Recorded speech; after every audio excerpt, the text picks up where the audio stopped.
This is Grace and Glory Podcast, episode 37. David's playing on the Insta story right now, playing Insta stories. Yo, what's going on? It's been 3 days. The downloads are dry. The spiritual quenching has not happened. You're thirsty right now for some spiritual ministering. I almost said ministration, which sounds like ministration, and that's not what we're talking about here today. But we are talking about Exodus 21. David, how you doing? Great. David's doing great, guys. Laws about slaves. David's doing great. Exodus 21, verse 1. Now these are the rules that you shall set before them. When you buy a Hebrew slave, he shall serve 6 years, and in the 7th he shall go out free for nothing. Now, is that the year of Jubilee? I don't know. Because, there's a thing called Jubilee where every so often, everybody's debts are forgiven, and I don't know. It's an oracle from God, but I don't know if that's this. But anyway, if he comes in single, he shall go out single. So if you have this Hebrew slave, okay, not a Gentile slave or some Moabite slave. If you have a Hebrew slave, 6 years he serves, 7th he goes out free for nothing. If he comes in single, he shall go out single. Right? If he comes in single, he doesn't get married and goes out with another slave. If he marries another slave, and he goes out, then she doesn't go with him. I don't know how that works. But if he comes in single, he shall go out single. If he comes in married, then his wife shall go out with him. Verse 4, if his master gives him a wife and she bears him sons or daughters, the wife and her children shall be her master's, and she shall go out alone.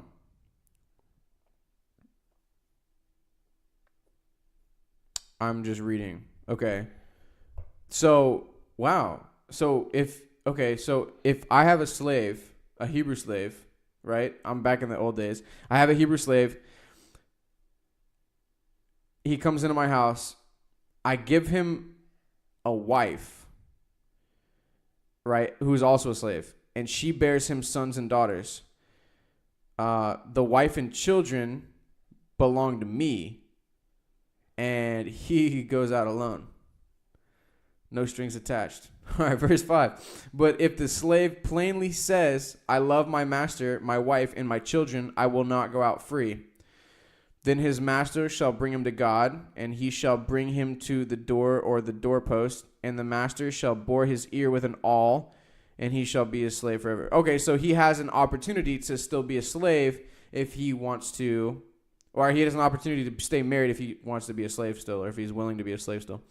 Verse 7, when a man sells his daughter as a slave, she shall not go out as the male slaves do. If she does not please her master, who has designated her for himself, then he shall let her be redeemed. He shall have no right to sell her to a foreign people, since he has broken faith with her. Okay, so you have a man who sells his daughter as a slave, but she's not to go out as the male slaves do. She's not to, every 7th year, she's not to go out. All right, so if she doesn't please her master, who has designated her for himself, as a servant for whatever, then he shall let her be redeemed. So if she is not pleasing him, then he can let her be redeemed. And I guess redeemed is bought by someone else or something like that. I don't know what redeemed is, but whatever that means, you can do it. And you're not able to sell her to a foreign people since she has broken faith, or since he has broken faith with her. So since he's basically saying all right, no longer, are you my slave? Right, and slave in this term is different than what you probably think, but because right here, how do you break faith with a slave? Think about slavery for a second. Think about slavery in the United States of America, right, where it was all one people group. It was brutal. It was people getting dragged over here from ships in Africa, being sold by their own brothers, being bought by white Americans, whatever, being traded, in Latin America, and then landing stations in Cuba and all these Caribbean islands, and then ultimately being brought to the United States, just forced to work, and then, you know, brutally treated, beaten, all this stuff. Okay, that's your picture of slavery. Now, imagine you have like this cotton, like farmer, plantation owner. Does he have a faith, some sort of faith covenant relationship with his slaves in the United States? No. The answer is no. Like, think back to the American slavery, because that's the picture we all get in our head. Right here in Exodus chapter 21, verse 8, it says, if she does not please her master who has designated her for himself, then he shall let her be redeemed. He shall have no right to sell her to a foreign people. Here's the kicker. Since he has broken faith with her. How do you break faith with somebody that you view as less than human? Oh, no, this is your own people that you're talking about. This is your Hebrews. This is the covenant people. So this is not what you think of when you think of slavery, or this is just not that. That's all I'm going to say about that. Anyway, verse 9, if he designates her for his son, right? So if this master designates this woman for her son, he shall deal with her as a daughter, even though she's a slave. She will become a daughter to him. Anyway, verse 10, if he takes another wife to himself, he shall not diminish her food, her clothing, or her marital rights. Verse 11, if he does not do these three things for her, she shall go out for nothing without payment of money. Okay, now here's another law. Whoever strikes a man so that he dies shall be put to death. David, what do you think about capital punishment? It's awesome. No, what do you think about capital punishment? About if somebody kills someone, like, should be put to death? Yeah, like so this would be a form of capital punishment. I guess another form would be like let's say like just society in general decides that this guy needs to be killed because he did something bad, like bombing, something. Or I'm up for it. Yeah, I mean, I'm for it too. Yeah. So I think that will make them think twice before doing something stupid. Right. Because actually, it's like, I think we need to step it up a notch. Like, I don't think we do enough of it. Like, being completely honest, I think, especially people that are killing cops, because like people are killing more and more cops every day. Like, this is like happening more and more. I think those people need to be like publicly executed so that we would stop doing it. Like, remember, like in France they had the guillotine. Oh my God! And then that's gonna create more violence. We watch it on our movies anyway. Like, why not just see the real thing? It like that would deter me from shooting a cop. You know, I don't have any plans on shooting a cop anyway. But if I saw this homie down the street get his head cut off publicly for killing a cop, I definitely wouldn't do it. Like, or I definitely would think twice. What do you think? What do you think about guillotines? Let's talk about how we should. Okay, assuming we should publicly execute, how do we do it? Do we electric chair, death by injection? No, I don't want to see publicly. Okay, but I think it should be privately. Nah, man, don't do stuff in private that you wouldn't do in public, except sex. Unless you're married. Yeah, well, but yeah, that's what I'm saying. Married sex. I don't know. I think no. I don't agree with being public. I think if somebody like the guys that did the Boston Marathon bombing, I think one of them's still alive. I think it should be dead, or I don't know. But no, I don't want to see it publicly. We don't have to watch. Yeah, but it should be available to watch. Like Saddam Hussein, like you can find the video of him getting hung. Yeah, but. No, I don't. Kids have access to their phones, and then they can watch all the kind of stuff. That's another thing to add. No, I don't think it should be public. Okay, so you don't think it should be public, but pretend for a second that you did think it should be public. Just like take on that argument. Now, how would you rather see it? Death by injection, guillotine? What's guillotine? Okay, guillotine is like. You put their head on this, like you like lay them down or hunch them over, and you put their head, and this like big knife like drops. Oh yeah, like slices their head off. Like the Braveheart movie. Yeah. So you have the option of guillotine, electric chair, or lethal injection. Which one should it be? The less violence one. So like the lethal injection. Yeah, sure. Guillotine. I'm thinking guillotine. Like that would seriously deter so many problems, I think. Like if you know that just like this guillotine's waiting around the corner, you know? And it could be like a you know how they make statues and like people take pictures with statues and whatever because it's just interesting. Like it would be like an attraction on the weekdays. Like people would just go take pictures next to the guillotine and on all the weekends. It's executed. Didn't they used to do that back in the West? Back in the day in the West Side, you know, they would hang people. Oh yeah, I mean and they would have the hang stand right sitting right there. And yeah, we used to publicly execute people all the time, and I think it's a good practice. I think it keeps people from doing the wrong thing. And then Obama took office and everything. Yeah, and then we stopped publicly. No, but I think we stopped a while back. But I think we should bring it back. That's just, if you hate on that, sorry. But verse 12, whoever strikes a man so that he dies shall be put to death. But if he did not lie in wait for him, but God let him fall into his hand, then I will appoint for you a place to which he may flee. So he's saying if he didn't lie in wait for him, like, let's say David's walking down the street and, this guy starts whistling at his dog, whistling at David's dog. David doesn't like that. He's pretty protective around his dog, who happened to pee in the studio this morning. Or actually, I know. Yeah. Anyways, keep going. So somebody starts whistling at David's dog. David's like, hey, listen, respect me. I don't like that. And that dude punches David in the face. And David, because he's just so strong, he just instinctively punches the guy back. The guy dies.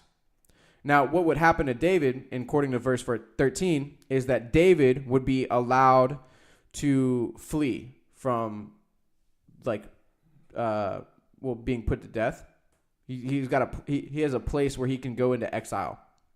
But let's say David, every day this guy whistles at David's dog. David doesn't like it. And David knows when he's getting home from work. And he just hides behind the bushes. And this guy comes home from work.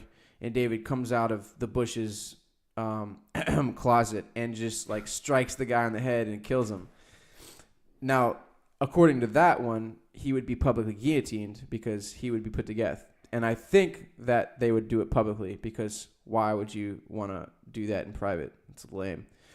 Verse 14, but if a man willfully attacks another to kill him by cunning, then you shall take him from my altar that he may die.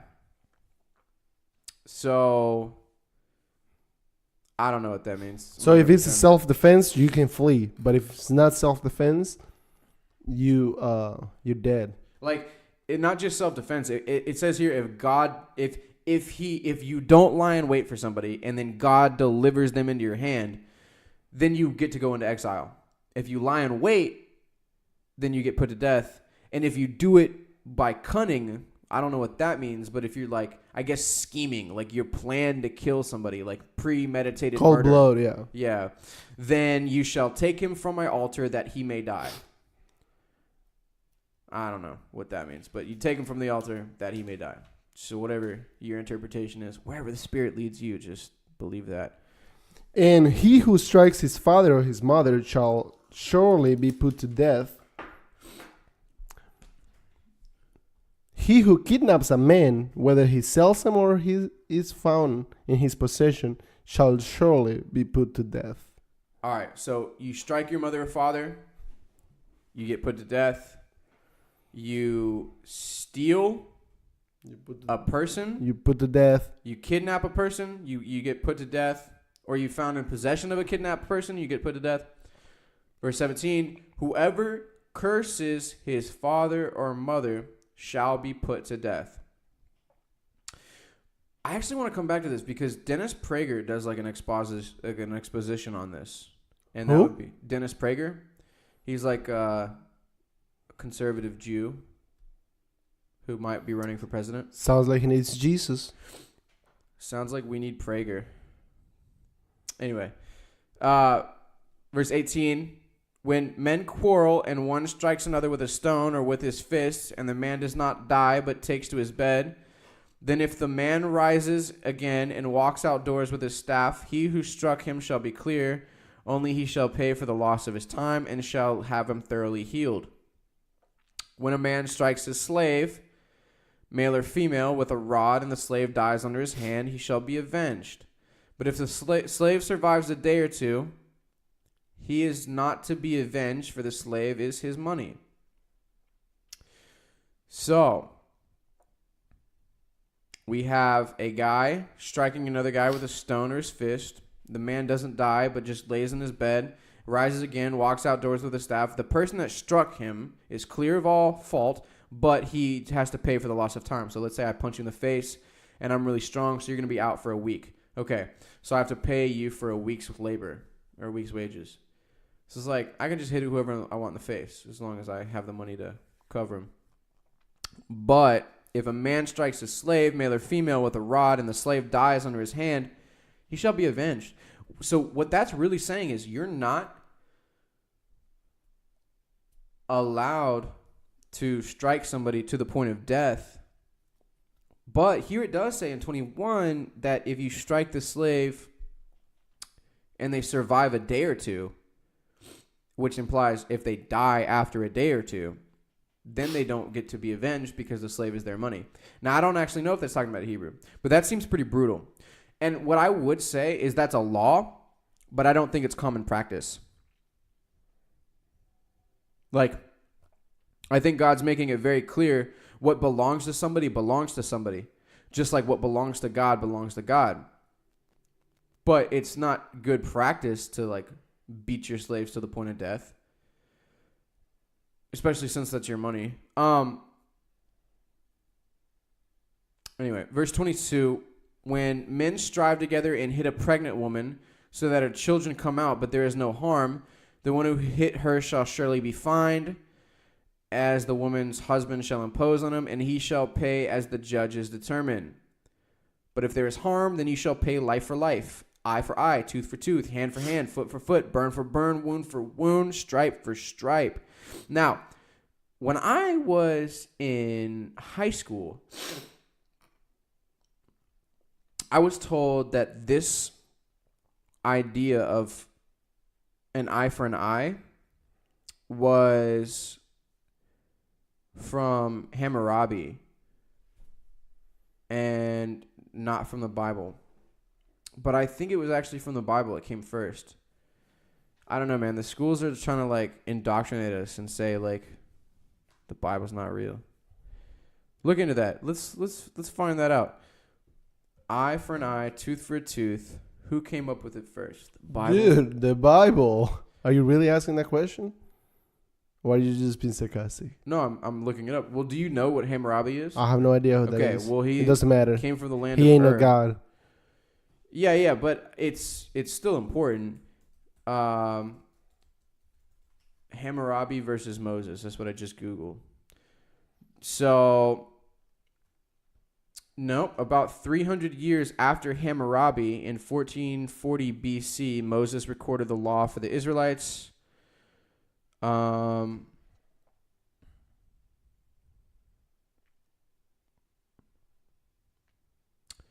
Let's see. Let's find this out.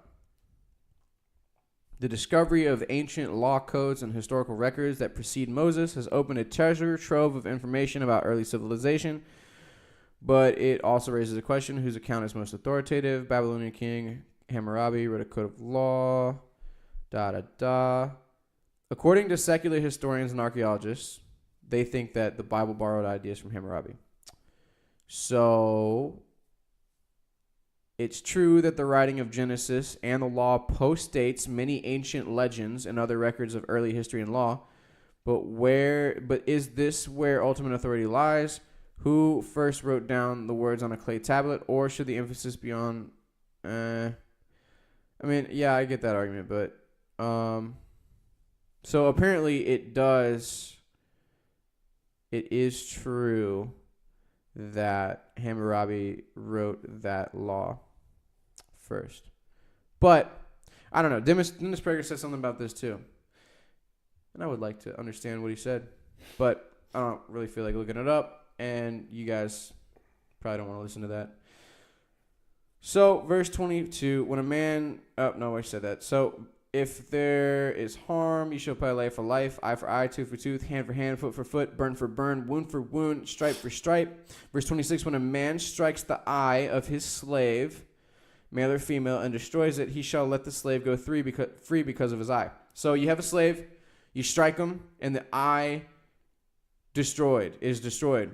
Okay, the slave gets to go free because his eye is worth a lot.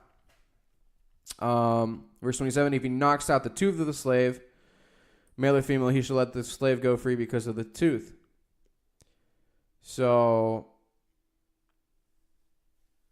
it's weird that the slave is not to be avenged if it's killed, but it is to be but it is to go free. He or she is to go free if they lose an eye or tooth. I don't know. Verse 28, when an ox gores a man or woman to death, then the ox shall be stoned, and its flesh shall not be eaten, but the owner of the ox shall not be liable. But if the ox has been accustomed to gore in the past, and its owner has been warned but has not kept it in, and it kills a man or a woman, the ox shall be stoned, and its owner shall also be put to death. So here you are responsible for your property. If you have an ox that is known to kill people, or like known to buck and to gore and to attack, and it does so, and it's already known to do that, and you've been warned before, and then it does it, and it actually happens and actually kills somebody, you're also going to be killed for it. That's like the ultimate liability. Like, that's what I'm saying. We need public executions. You know, you don't want to just sit there and be like, well, you could go to jail. No. You know, this government's been known to put people to death for doing what you're thinking about doing. So if you do it, you're going to get put to death. You know, and then you stop doing it because you're just like, I don't want to get put to death. Or kilt. I don't want to get killed like a Scottish man. Verse 30, if a ransom is imposed on him, then he shall give for the redemption of his life whatever is imposed on him. If it gores a man's son or daughter, he shall be dealt with according to the same rule. If the ox gores a slave, male or female, the owner shall give it to their master, 30 shekels of silver, and the ox shall be stoned. Verse 33, when a man opens a pit, or when a man digs a pit and does not cover it, and an ox or donkey falls into it, the owner of the pit shall make restoration. He shall give money to its owner, and the dead beast shall be his. Okay, so you have an ox, right? I've got a pit, and you've got an ox. I got a pit. I don't cover my hole. I don't cover my pit. Your ox falls in it. So what I do is I pay you for the ox, and then I get to keep the dead ox. Yeah. That's a good deal. Sounds like a good deal. Like if I'm hungry and I got money but no oxen, that's what I'm going to do. You can just go buy an oxen. I'm just going to dig pits. No, because people want their oxen. They're not. It's an oxen shortage. So I can just game the system and dig pits around people's oxen and be like, come here, boy. And then he'll come walk into the pit, and I'll be like, haha, I got him. That's how it works. In case you've never done that before, that's exactly how it goes. I'm making a YouTube demonstration about it here pretty soon, so follow me on Instagram, and I'll send you the more information there. My Instagram is my username is Sean. If you want to follow David Pena, he doesn't have any cool oxen videos, but it's at David Pena 207. I love houses videos. Super cool houses videos. That's true. He does have some videos about him selling houses and pimping himself out. He needs a wife. I need a wife. We need wives. Multiple. Plural. Pluribus unum. Oh, what does that mean? Is singular, you mean? No. Pluribus unum. I should know this. I'm American. Hold on. It's e pluribus unum. And it's like Latin for out of many one. Out of many one. It's like the motto for the United States. Okay. Anyway, and the motto for Exodus 21 verse 35 is, when one man's ox butts another so that it dies, then they shall sell the live ox and share its price, and the dead beast they shall also share. So we're splitting the ox. If you have an ox and I have an ox, David, you have a lot of oxen. But if you have an ox and I have an ox, and yours butts mine, but mine overpowers yours because obviously it's going to, and it butts yours back and kills yours, Sounds like I should train my ox to be stronger. Sounds like you should. But what we're going to do, since you have a dead ox and I have a live ox, a very strong, powerful live ox, I'm going to sell my ox. We're going to split the money, and then we're also going to split your dead ox. Sounds like a plan, man. Yeah. It's like, yeah, these are good laws, especially the ones about public execution. Verse 36. There was nothing about public execution here. It doesn't say public, but of course it's public. You don't know. We don't know. Well, because it says they shall be stoned in some cases. Okay, that was the ox that should be stoned. I don't know. the people haven't been stoned. The owner shall be put to death. Okay, so let's see. Let me. Oh, come on. Let's finish the chapter. No, we have one verse left. I have one verse to find out if they're or if it is known that the ox was previously in the habit of goring, which is your ox, yet its owner has now confined it, he shall surely pay ox for ox, and the dead animal shall become his. Okay. All right. So because your ox is so strong, but he's not known for goring. Yes, it is. No. I keep him hidden. Dude, your ox is known to gone in. Not this one. Not this one. Yeah, that one it is. Yes. This one is so a young now ox. it belongs to me. No, because he's not known for it. He's just known to be really big and strong. My neighbors have warned you about it, and you haven't paid attention. But not this ox. I have a lot of oxen. Remember, they warned you about another oxen. Not this one. This oxen. Well, it sounds like it's your war against mine. We're taking it to the judge. Sounds like your strong ox belongs to me now. No. I've already sold it. I undercut that process. So that's Exodus 21. Sounds like you need to go buy it back and give it to me. No. What were we just talking about? There was something I wanted to Google. Yeah, I'm not going to remind you. Did the Israelites publicly... You said eyes? Execute people. I can't spell and talk and podcast at the same time. Okay. Capital punishment in Israel. Yeah, I don't know. Death penalty in the Jewish tradition. That's really good. I want to read this. David, talk. I need to find out. Okay. Sounds like we need to wrap it up. It's super late. Awesome. Find us on Deuteronomy Instagram. 18 through 21. The Torah imposes my name a penalty of death. My username is Sean at David Peña 207. Give us 5-star reviews. Share with your friends. And you want to download a free book? Go to audibletrial.com/Grace and Glory. Get a free book. I just started reading the As a Man Thinketh. Oh, it's pretty good. As a Man Thinketh? Yeah. Who's that by? James Allen, I think. Yeah, James Allen. Download it. It's easy. Quick read, quick listening. I'm also listening to the autobiography of Andrew Carnegie, the guy that built his fortune and then he gave it away. Bam. So, yeah, you can download any... Mr. Steel. That's the real Man of Steel. Yeah. That's the real Superman. But speaking of Superman, Deuteronomy 18 through 21. Talking to Superman, Avengers all die, I think. I haven't seen the movie, but they're dead. What is that from? They're dead. They dead. You keep saying that. What is that from? He dead. Dude, he's from Family Guy. Oh, okay. I was like, what are you, like, when is that? Okay. It was funny. Remember when we were with the homeless people? Yeah. They asked me, what about this person? He dead. Yeah, we're she like dead. Googling people. Like, he dead. Speaking of he dead, the death penalty of the wayward son who does not heed his parents' discipline can be found in 18 through 21 of Deuteronomy, which is publicly stoning. Okay? Yeah, but it doesn't, and this law that we're reading right now doesn't specifically say public. Okay, but or stone. 18 through 21 shall does. be dead. 18 through 21 does, of Deuteronomy. But why are they being stoned? I know that if a man sleeps with another man, shall be stoned. Publicly on that one. Or if a woman commits... doesn't mean get high. If a woman commits adultery, should be stoned. Yeah, so this is death penalty. This is capital punishment in the public eye. But only if they're stoned, though. I think. If they're... okay, so we should just bring back stoning. This will be the Stone Age. Yeah, sure. Whatever you say, Sean. Yeah, whatever. Okay, what were we talking about before, though? So the Avengers. Why do people watch the videos like this? Why do people watch the movies like Avengers? I think they're super lame. Like, well, it's been out for like a month.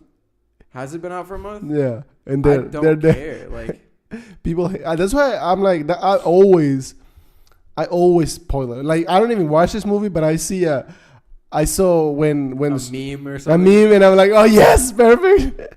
I told You this. just spoil it for everybody. I saw this meme one time when the Star Wars came out. It's evil.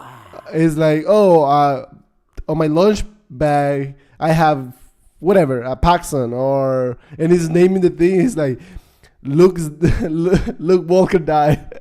I was Luke like, Skywalker. yeah, that was. Oh crying. yeah. It's like a bunch of random stuff. Like it's Yeah. like a random meme, and then in the middle of the meme, as you get like engrossed into it, it's like Luke Skywalker dies. So I was in church, and I'm telling these people are planning to go see it. They're like, oh, they're super excited. I'm like, oh, hey, yeah, have fun. Luke Skywalker died. What'd they say? Oh, they hated me. They were so mad. This kid, he's like 14 or 13. He was so mad at me. Dude, he wasn't even like young for Star Wars. Like that stuff came out before him. Yeah, but he Came out before me. He too, hated but- me. He was like, "Oh my god!" And your buddy, I shouldn't say names, but it's funny. Who is it? Corey. Corey? He was Okay. so mad. He's like, "Why would you do that, David?" Why would you do He's that? like, "Why? Like, why?" Like, what And I was reason? like, "I haven't seen it." And he's like, "Oh, okay." And I was like, "But I know that Luke Skywalker died." Just to reiterate the point. So, if you haven't seen Star Wars, shoot me a Insta, DM me, and say that I suck. Yeah. And it's let okay. him know. I like spoiling. That's right. So, yeah. Oh, also, you know how I'm going to spoil it? At the end of the Bible, Jesus comes back and defeat the evil. So, the guys in the good team, people who follow Jesus, are going to go to heaven. People who don't are going to go to Hell. Can you say that word, bro? I just spelled. Hell? Yes. Mormons go to hell. It's not funny, but it's true. All right, let's wrap it up. Thank you for listening, guys. God bless you. Have an amazing day. The People's Republic of China executes the highest number of people annually. Just FYI, spoiler alert, the People's Republic of China executes the highest number of people. My ex-girlfriend is Chinese. All right, from China. let's wrap it up. You're talking nonsense now. Oh, you're talking about your ex. Of course you're going to bring your ex-girlfriend. Yeah. Oh, I did want to shout out Jordan Badowski. Just wanted to say hello, hoping that you're actually listening to this. But Oh, is that the woman you're going to marry and adopt a bunch of kids? maybe I was like talking to her about it. I was like, it's like if you're about that life, like this is where I'm going with it. And I told her like, All right, I got to run. Let's wrap it up. Oh yeah, It's you do gotta go. 6:45. All right, guys. Thank you so much for listening. Take care.